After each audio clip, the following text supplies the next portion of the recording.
Welcome to the Deconstructionist Deep Dive, the show that doesn't just accept the story. We break it We examine the pieces. and expose the machinery inside. Let's dive in. Okay, here's something to think about. Huh? What if the relentless pursuit of, optimizing your authentic self, what if that isn't the path to freedom at all?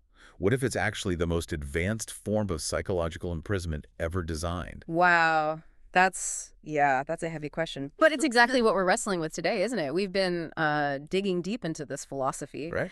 that on the surface, it promises so much. Incredible empowerment, self-mastery. You see it everywhere. Oh, yeah. Self-help books, social media feeds, all the gurus pushing it. Exactly. We're calling it the cult of optimized authenticity. And it really, really does draw you in. It starts with some ideas that just feel right, Like, okay, judgment from others, it's unavoidable, Yeah. a constant thing, get used to it. Oh. And then there's this idea that your human potential is, and they say, nearly limitless if you just follow the right path, their path, usually. And critically, success gets defined by these very external things, right? Like follower counts, income. Podcast rankings, sure, all those metrics. And the whole system promises this, like, clear, almost scientific way to get there. You need long-term vision, consistent effort, just repetitive execution. Sounds like a formula for winning. Simple, actionable. Exactly. And it's so incredibly seductive because it taps right into those really deep human desires, doesn't it? That urge to improve, to be seen, to actually succeed. Especially to feel authentic. Yeah. Genuinely authentic. Yes. In a world that so often feels, artificial. So it gives you this clear roadmap, step by step, to a better you. But, and this is the big but, we found as we peeled back the layers,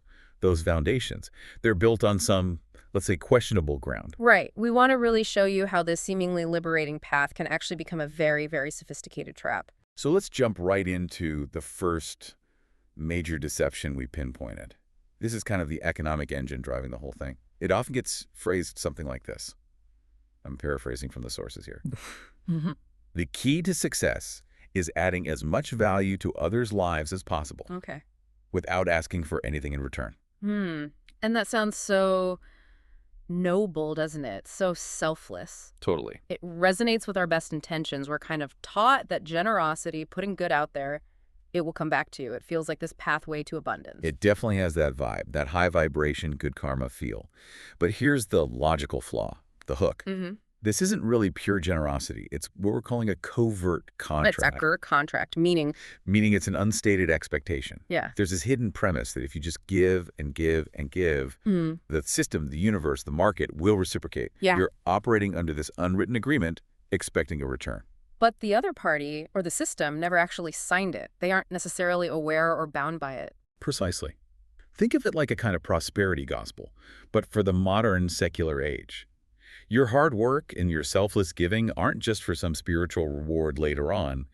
They're supposedly for tangible success now. Status, money, career boosts. But it's not really about freely giving at all. It's investing without an explicit deal, just hoping the universe pays you back with interest. Exactly. Yeah. Hoping the market rewards your value. And if you really buy into this, then, you're forever optimizing everything, aren't you? Your efforts, your relationships, they all become these complex equations. You end up pouring yourself out, your energy, your time, maybe even your soul, waiting for this ROI that might never come. And worse when it doesn't come. What does this philosophy usually tell you? It's your fault. You didn't give enough value. You didn't hustle hard enough. You didn't optimize correctly. Right. So your worth gets tied directly to the value you produce for others, which means you're never really free to just be. You're always on the clock, always performing, always sort of indebted to this invisible ledger. Which leads us pretty neatly into the next deception, doesn't it? This idea of the pragmatic mask and the performance of vulnerability. Yeah, this was fascinating. So the sources we looked at talk about identity, particularly masculinity, often as basically just a series of interchangeable masks. The athlete mask, the joker mask, the wise mentor mask. The different roles we play. Exactly. But the really unsettling part is this explicit idea, we called it core idea 13, which basically says masks are just tools. Their usefulness is measured only by how well they work. If it fuels us, if it gets results, put it on. Whoa. So it's not about removing masks to find some true self. No, not at all. It's about optimizing which masks you wear for maximum effect. That's where optimized authenticity just completely falls apart, logically. The goal isn't genuine self-discovery or being real. It's the strategic optimization of your persona. To achieve goals, build a business, improve relationships, whatever. And this leads straight into something they push called strategic vulnerability. Right. Sharing intimate stuff, personal details, but not out of genuine openness. It's calculated. It has a purpose. Like a confession, but really it's just branding. Is that fair? Yeah, I think that's fair. It reduces deeply personal experiences, maybe even moral or ethical questions, down to pure pragmatism. Does it work? Does it build my brand? Does it make people connect with me or think they do? It's like Machiavelli meets therapy speak. The ends justify the means, but wrapped in this language of personal growth. Exactly. And strategic vulnerability. It's not real intimacy. It's a performance of intimacy. It's the appearance, the signifier, replacing the actual messy, unpredictable reality of genuine human connection. You're just showing people the carefully curated version you want them to see. Precisely. A simulacra, you could say. And the personal cost of that must be huge. This way of thinking basically teaches you to turn your own pain, your insecurities, your private life into social currency. Yeah, perform your suffering for clicks, for influence, for connection. And by doing that, you actually block genuine, private self-acceptance, don't you? You become enslaved to the performance, always on stage, never just you, flaws and all, in private. Your vulnerabilities become commodities, things to be packaged and traded. It's the ultimate enslavement to performance. Okay, so that's the performance aspect. What about self-knowledge? How does this system tell you to understand yourself? This is what we've called the externalized self. It's really interesting. The sources basically argue that true self-awareness isn't primarily an internal journey. It's not. Then how? It's achieved through constant external feedback. Think about it. Rating systems for how you did, asking everyone for critiques, friends, family, your audience. Constantly asking, how am I doing? Rate me! Pretty much. And even more striking, there's this idea, core idea 9, that your ego is this separate external thing that can own you. Like it's this negative force outside of your true self. Wait, so you're supposed to outsource knowing yourself? That sounds risky. Why would you hand over something so fundamental? Well, think about the effect.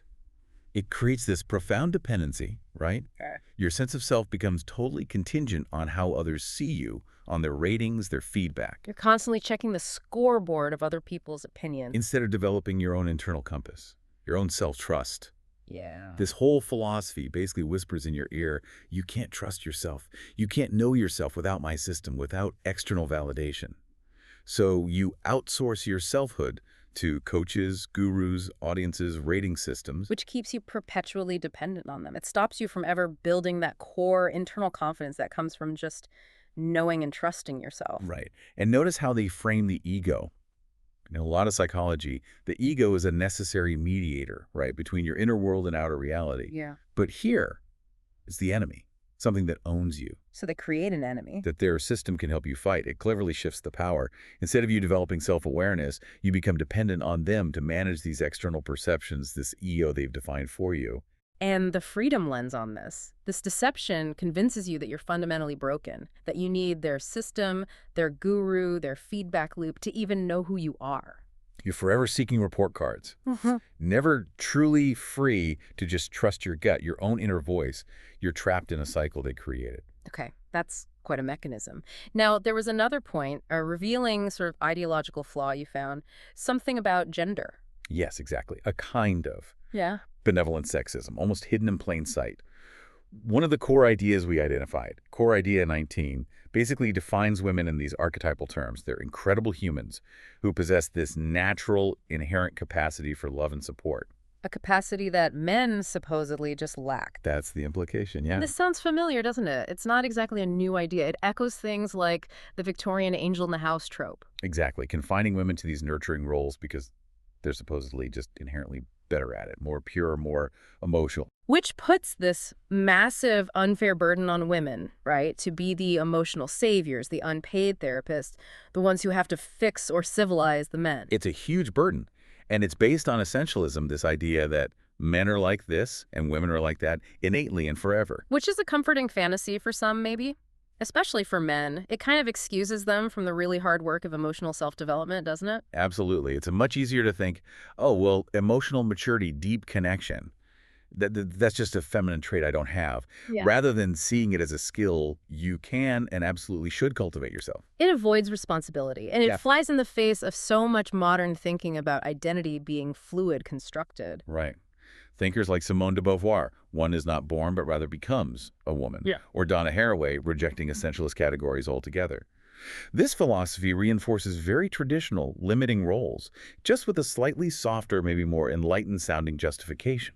And the impact on actual freedom for everyone, it's pretty bad. For women, it subtly traps them in that caretaker role, always expected to nurture, often at the expense of their own needs and growth. And for men, it's a psychological crutch. It stops them from doing the necessary work.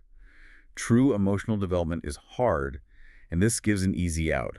Believe it's someone else's job or just not in your nature. So it perpetuates the cycle where neither gender is really free to explore and develop their full, complex, messy human potential outside of these prescribed boxes. Precisely. Okay, so if we pull all these different threads together, the covert contract, the pragmatic mask, strategic vulnerability, the externalized self, this benevolent sexism, what's the ultimate deception here? What's the big picture? The ultimate deception, the core of the whole thing, is that authenticity itself, your very being, can be systematized, optimized, and basically weaponized for success. Wow. It cleverly uses all the right language, vulnerability, self-discovery, growth, purpose, but it uses it to construct a more advanced, maybe more efficient psychological prison. A prison built with the language of freedom. Exactly. And the true self they keep promising you'll find. In this system, it often turns out to be just the final mask, the most convincing one, the one that's most effective at generating income or influence or whatever the goal is, It takes every part of being human, even the painful bits, the insecurities. and tries to turn it into content. Something to be mined, optimized for engagement, converted into social or actual capital. So what's the way out? If this system is the prison, how do you break free? Well, we believe your liberation doesn't lie in finding a better mask or finding a better guru to help you choose and manage your masks more effectively. No. Then what? It lies in the maybe terrifying but also exhilarating act of ripping off every single mask. Okay. Not because you're going to find some perfect, pristine, prepackaged, true self underneath that's just waiting to be optimized. But because Because fundamentally, there might be nothing there to optimize in that way. There is only you in all your messy, contradictory, gloriously inefficient, non-optimized humanity. just as you are. Yes. So the call here is to really see this mental prison for what it is and maybe start dismantling it. Burn it to the ground, metaphorically speaking. Your mind. That's the one thing they can't truly own unless you give it to them. Stop giving it to them. And that's our deep dive for this week. And remember, the most dangerous illusion is the one you don't know you're in. But now you know. So we've torn apart this whole performance-based ideology of modern masculinity and success. Now the real question for you is, what's the one mask you've been wearing that you're finally ready to incinerate? Let us know in the comments. Question the narrative. Deconstruct the dogma. See the system. We'll see you next time. See skeptical. Thank you for joining us.